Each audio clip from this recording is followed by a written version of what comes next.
Hello guys.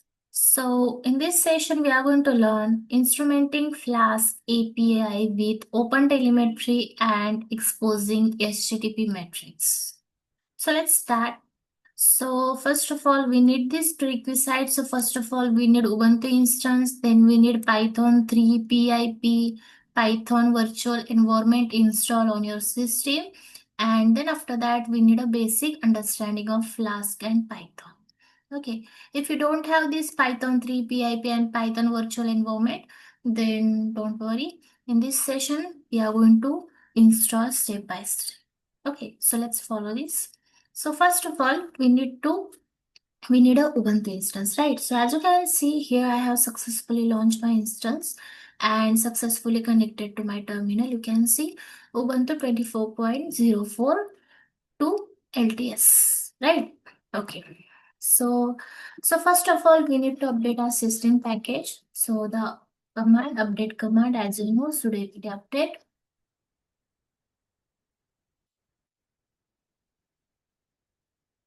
So let's update the system packages.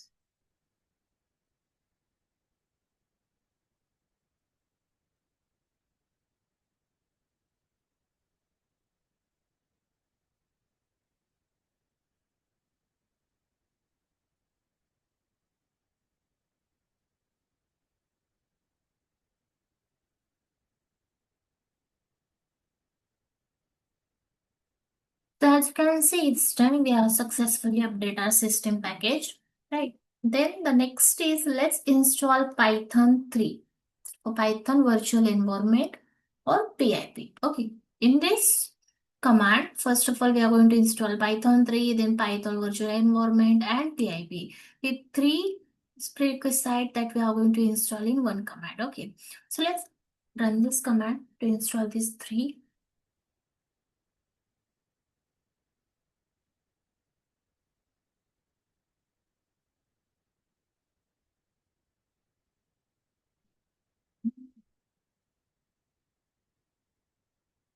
So as you can see, it's installing.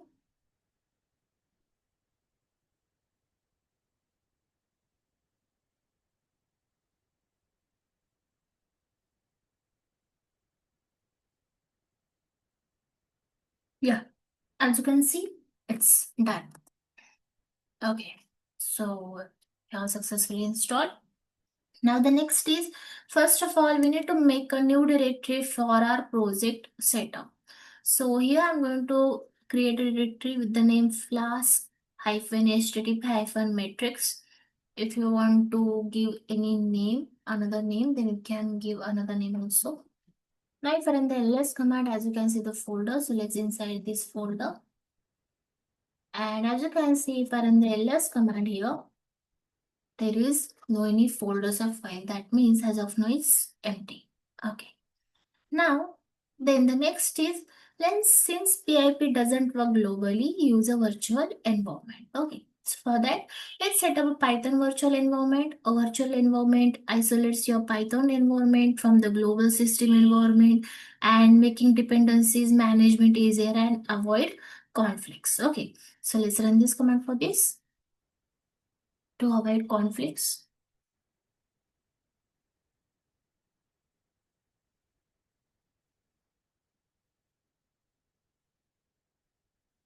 Okay.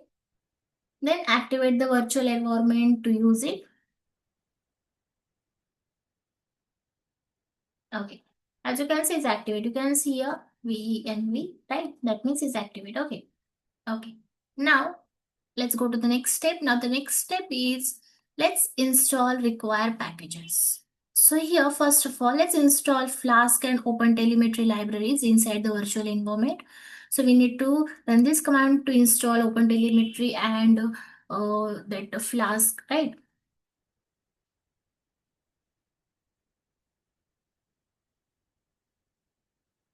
As you can see, it's downloading and it's done. Okay, it's successfully closing. It's successfully installed. Okay, let me clear screen first. It's successfully installed in this virtual environment, right? Okay. Now after that, let's install the required packages for OTLP exporter. right? That OTLP exporter, OpenTelemetry, right? Exporter.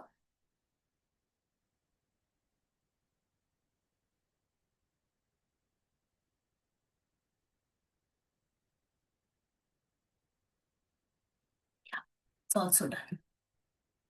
Okay. Then next is let's install the Prometheus Flask exporter using the pip install command. Yeah, it's also done. You can say successfully install Prometheus Flask exporter 0.23.2, Prometheus client 0.22.1. Okay, it's done. Okay, so it's done. Now the next step is let's create and instrument the Flask application. Okay, so first of all, we need to create a Flask API with Prometheus metrics and OpenTelemetry. So I'm going to create a new file with the name app.py and I'm going to edit with Nano Editor. And in this, I'm going to add this following code.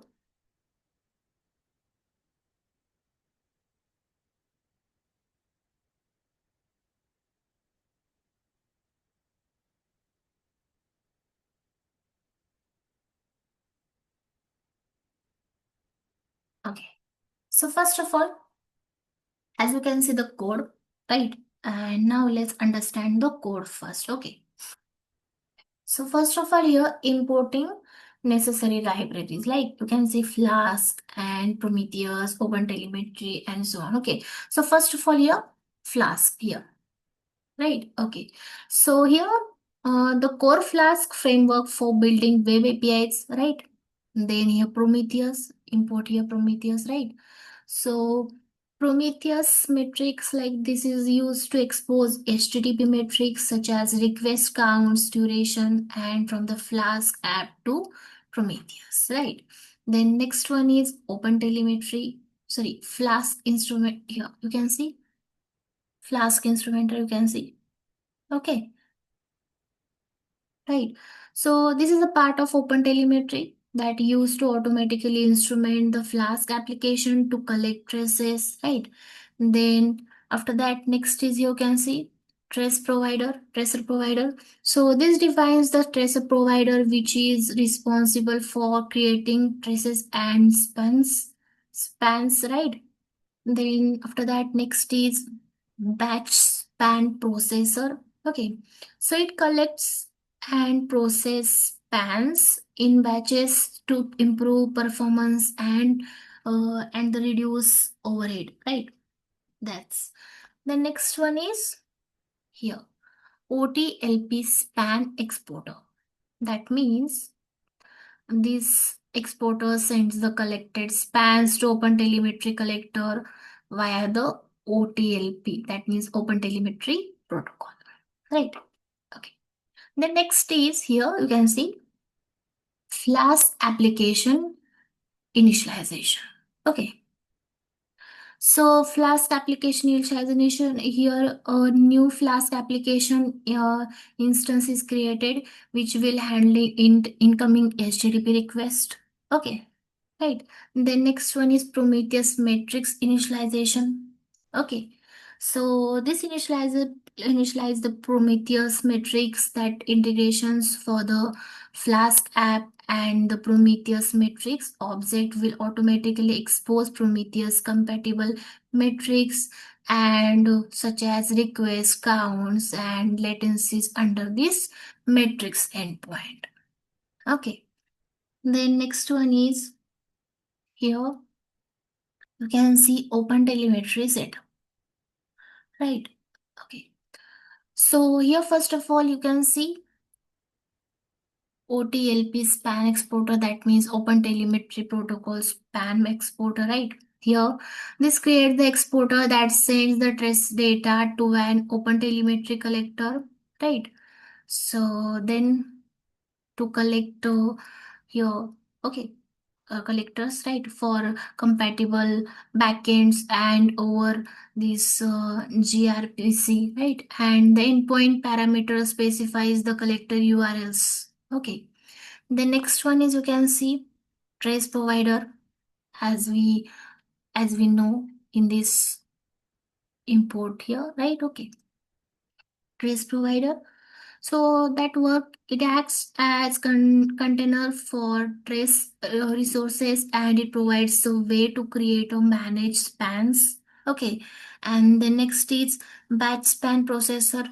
So batch span processor, the spans collected by OpenTelemetry will be the same batches to the exporter for improved performance. Okay, that's the working of this. And then okay, then after that, next is instrumenting the Flask app with OpenTelemetry. You can see here, right? So that's line meaning this line automatically instrument the Flask app for tracing using OpenTelemetry by calling the instrument app, and the Flask application is wrapped with the OpenTelemetry tracing functionality, and which means every HTTP request that comes to the application will generate trace paths. Okay.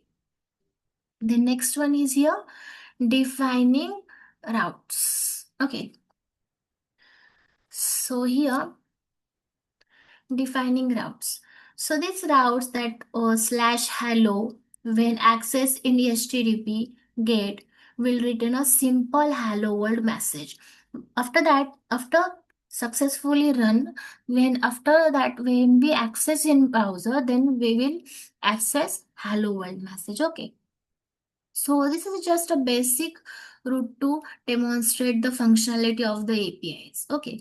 And the slash health routes is a health check endpoint typically used in production environment to monitor whether the service is routing and functionality correctly.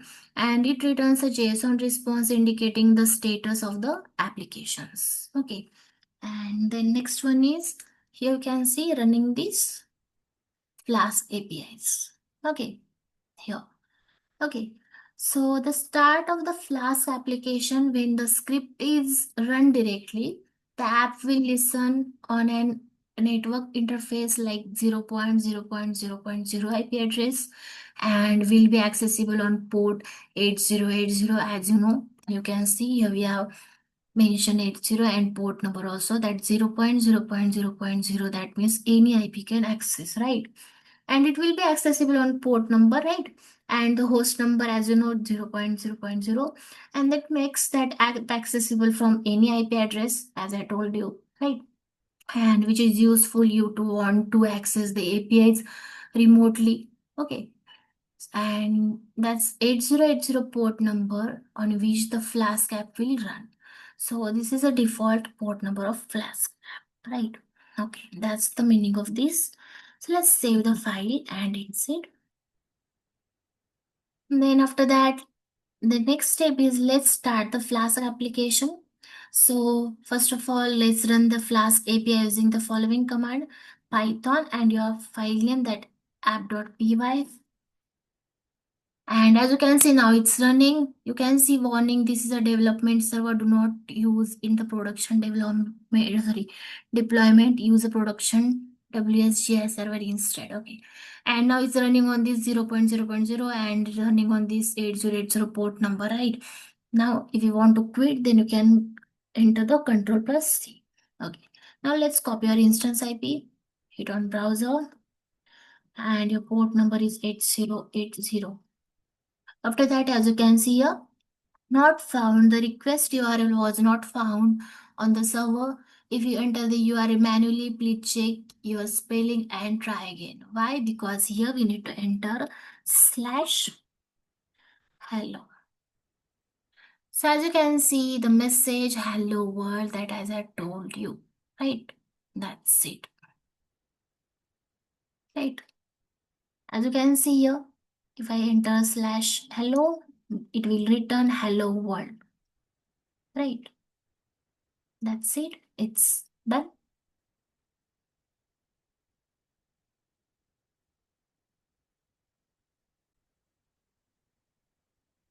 Okay, so as you can see slash hello, you can see slash hello. You can see it will print the message written in hello world. Now let's print the slash health. Let's check the status healthy is written or not.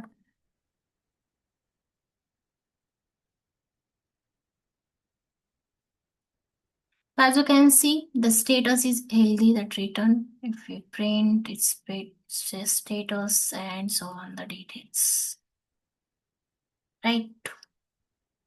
Why? Because it's mentioned the status, so that's why the output is like that. And here, this message written in only hello world. So that's it. It's done. So in this session, we have learned how to instrumenting Flask API with OpenTelemetry and exposing HTTP metrics.